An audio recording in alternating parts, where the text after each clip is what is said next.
Good afternoon, everyone. Guys, so Israel have struck targets inside Iran. Not much is coming out of Iran at the moment, obviously, for obvious reasons. But in this video, we're going to talk about what I think's happening out there, what's going to happen in the future. And, a lot of people are, I'm shocked that a lot of people kind of don't understand the reasons why all this is happening. And it's got nothing to do with terrorism. It has, but it's got nothing to do with terrorism in the context that these people are wildly fanatical. It's got things to do with terrorism in the context that these people are wildly going to lose a lot of money. So let's just get straight into it, guys. What's been happening in the Middle East, and then we'll go back to pre-October 23. Let's go straight on the share screen. So scale of any retaliation will dictate whether Iran and Israel are on a path to all-out war. Honestly, right now, how are they not already in an all-out war? I mean, they're literally doing tit-for-tat missile attacks. The Israelis are in a war north. They're in a war south. The Middle East is just absolutely insane. In fact, guys, we'll talk about this, and then we'll talk about what's happening in the Middle East in general, so you guys get a better understanding and a better picture of the dynamics out there. Because there's a few elephants in the room that people are not even talking about at the moment. This woman, Deborah Haynes, I don't know who she is. I don't know who she is and what her background is, but she just. Her articles, they're very we'll get into it, and I'll give you my commentary. If the damage from Israel's attack is significant, Iran would likely make good on a pledge to retaliate once again. Were that to happen, the size of any Iranian counterstrike would be an important indicator. A lot of words there, but it doesn't mean anything. So what do we know then? So we know previously that the Iranians, they've said, they're going to respond non-conventionally. And I keep saying the next wars that we're going to fight, they're really going to be heavily non-conventional wars, whereby you're seeing things like sabotage, criminal attacks, criminal gangs, arson, in host countries, and these things can never be traced back. These things can never be traced back to an Iranian or a Russian or a Chinese source, because that's just the reality of the world right now. We have a situation, especially in the United Kingdom, in Europe, in the West in general, where we have got a huge amount actually of non-British nationals. I mean, only the other day we had an incident where, a migrant attacked a woman with a screwdriver and killed her. And it seems like nobody even cares. There's a media blackout on that because, nobody cares. But then equally, we have a situation through ideological subversion where we've got people like Chris Carver, a known criminal, a known gang member, allegedly shot people himself in, nightclubs and stuff. He's been hailed as a hero and an aspiring architect. It's absolutely absurd. It's obscene. We've got situations in the United Kingdom where firearms officers are down in the tools. But anyway, guys, so this all fits into this narrative of international subversion, where you try and destroy a country from the inside. So we know that Iran is going to respond non-conventionally. How do we know that? Well, they've told us. The IRGC, the Iranian Revolutionary Guard, I think something, they're quite open about it. Their budget is on non-conventional warfare. That's what they do. And then the other part of the Iranian military is the conventional military. So I do think we're going to see non-conventional attacks. Don't forget, the Iranians will be absolutely outraged about this pager attack. They'll be furious. It was a massive embarrassment to them. Now, let's just quickly have a look at the Middle East, and I'll just explain how these things pan out. Where are we? I think this one. I think we've got a map. Yeah. So we've got a map of the Middle East here, guys. So the reason this all started, well, in my opinion, guys, this is my opinion, my speculation and my analysis. Back in maybe September, I think it was September 2023, there was a trade corridor announced that would link India through the United Emirates, through the United Arab Emirates, through Saudi Arabia, through Jordan, through Israel, you know, and into Europe. I think somewhere here in Greece. Now, if this trade corridor would have been opened, that would have been a massive dint for China. It would have been a massive dint for Russia. Why are we saying this? Because of Iran. Iran's the key controller here of the Gulf of Oman. Well, I guess it's the Gulf of Oman, you know, and for some extent the Persian Gulf.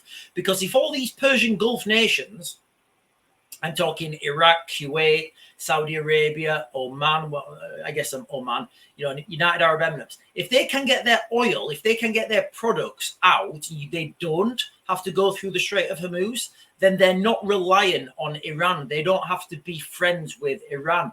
And for those of you who know Middle East tensions, the Saudi Arabians and the Iranians, they kind of don't get on. So, you know, this was a massive blow to the Iranian regime. And by de facto, that was a massive blow to the Russian and the Chinese regime. Remember, a lot of Iran's produce, by produce, I mean oil, I guess. Well, I do mean oil, petrol, diesel, and hydrocarbons. This is all sent this way to the world. So a lot of it ends up in China. Now, if you think back to my past videos, I said, listen, guys, India and Turkey are going to be the main players in this. They're going to be like the swing states if you're in America, because Turkey, they're part of, you know, Turkey are part of NATO, but they're a Muslim country. India's looking like it's going to, if it's not done already, overtake China as the world's biggest economy. They produce the most stuff, and people are going to be starting to move their factories from China to India. Now, if India opened this trade route that goes through Saudi Arabia, through Saudi Arabia, Jordan, into Israel and into Europe, that is just going to cut them out of a ton of money. And that money, if you're looking at the allies, if you're looking at the BRICS nations, again, you know, I totally get it with India. You know, India's, like I said, guys, India's one of those countries where I don't know where the chips are going to fall with India. But that's kind of why all this happened, in my opinion, because the Iranians will have put pressure on the Palestinians to then do this attack on the 7th of October. And it all comes down to this trade route. I think I've actually got an article about this. Let me try and find it for you. Where are we? Here we are, guys. So this is an article from, when was it? From 22nd of September, 23. So this is like a month, well, just under a month before the 7th of October attack happened. So they're looking at peace with Palestinians. Now, if that trade route that I just spoke about did open and there was a load of trade going through Israel, then it would have been an almost inevitability that the Palestinians would have opened up their own docks, their own, you know, they would have had their own infrastructure, and that they would have become rich by, you know, just by being in that proximity to Israel. So that's why I think this this attack happened on the 7th of October. And be under no illusion, guys, you know, that what we're seeing right now in the Middle East is a direct response to that. In his address, Prime Minister Netanyahu also said that a corridor stretching across the Arabian Peninsula and Israel, connecting India with Europe, was announced by US President Biden, Indian Prime Minister Modi, and European Arab leaders at the recently held G20 summit. The visionary corridor would facilitate trade, communications, and energy connectivity for the benefit of over 2 billion people, he said. For centuries, Israel was invaded by empires passing through in their campaign to plunder or conquest elsewhere. But today, we tear down the walls of enmity.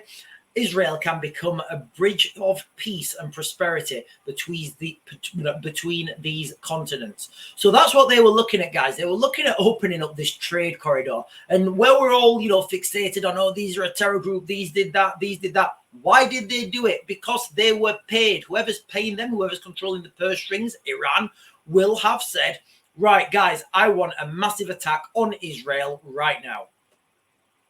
Flying the ointment. The Israeli Prime Minister went on to note that there is a fly in the ointment. The fanatics ruling Iran will do everything they can to thwart this historic peace. Remember, guys, this article was in 22nd of September 23. So this was like 3 weeks before that attack. And he's coming out there and he's saying this quite openly in public record that the fly in the ointment is the fanatics ruling Iran will do everything they can to thwart this historic peace because they want that trade route. They want to control the trade route in the Persian Gulf, the Strait of Hormuz, and that whole peninsula. Not peninsula, guys. What's it called? It's called an Gulf of Aden. Sorry. So he denounced Iran for its terrorist acts, including through proxies, threatening international shipping. Remember, guys, it comes back onto that shipping. Once this trade corridor would have been opened, shipping wouldn't have gone through there. Why would you if you've got an alternate method? Even if that alternate method is a little bit more expensive, it's a lot more reliable than having to pay whatever you have to pay to the Iranians. Now, I'm not saying anybody pays anything to the Iranians. I'm speculating that at some point people will have to pay bribes. I've worked in the Middle East and I know how it works. Threatening international shipping, holding foreign nationals hostage, killing and arresting many of its own citizens, and supplying drones and missiles that bring death and destruction to innocent people in the Ukraine. Yet the regime's aggression is largely met by indifference in the international community, he said. To stop Iran's nuclear ambition, the policy must change. Sanctions must be snapped back. So that, in a nutshell, is why this whole why the Middle East is in absolute flames at the moment. It all started with this new proposed trade corridor that would have just literally cut Iran out of all the trade going through the Persian Gulf and the Gulf of Aden. Because they're controlling their controlling stake in the Strait of Hormuz. It would have become irrelevant. People wouldn't have gone there anymore because I would suspect that somewhere behind the scenes, some shipping companies will be, potentially paying bribes to Iranians to not blow up their ships. And if they don't use ships, if they don't go through that, that corridor, then guess what? They don't have to pay those bribes. So they would go through Saudi Arabia. Now, the proximity with Israel and Gaza, I know this is just me speculating this, guys. I would say that somebody would come in and invest in another port in Gaza, and they would then be, and the people of Gaza would be able to, profit and benefit and bring themselves out of poverty in that region. So, guys, that's why this whole thing started, and then people like David Lammy go out there and they don't understand this, we have a political class who don't understand the complexities of the Middle East, and they look at things with Western eyes. And when you look at, I found this quite early on in my career. When you look at the Middle Eastern problems with Western eyes, when you look at neo-Russian problems with Western eyes, you don't have the correct solution. You only have a Western solution, and we can't have Western solutions for problems that are not Western. Now you can look at that as well. I mean, I should probably do a video about this, itself. We've got a lot of Middle Eastern people coming to the United Kingdom at the moment. We're trying to, impose on them Western laws, Western solutions to Western problems. It doesn't work. It's never going to work. And because our politicians don't understand this, they only look at things with Western eyes. That's why we have these wars build up, because nobody understands the culture. People don't understand their history. And remember, if you don't understand history, you are doomed to repeat it. So, guys, that is it, really. The gist of this video is the Israelis have responded, taken out military targets in Iran. I don't think it's going to be that successful. Most of anything of any value in Iran will have been taken underground. So I don't really think it's going to be anything decapitative, if that's a word. So I think you're still going to see more hostilities. The Iranians, they're going to respond non-conventionally. How do we know this? They've told us. So we're literally just sat here now watching the end of Western civilization, and we've got front row seats and we're watching it in HD. Anyway, guys, I'm going to have to grade it, and I'll get you guys another video later.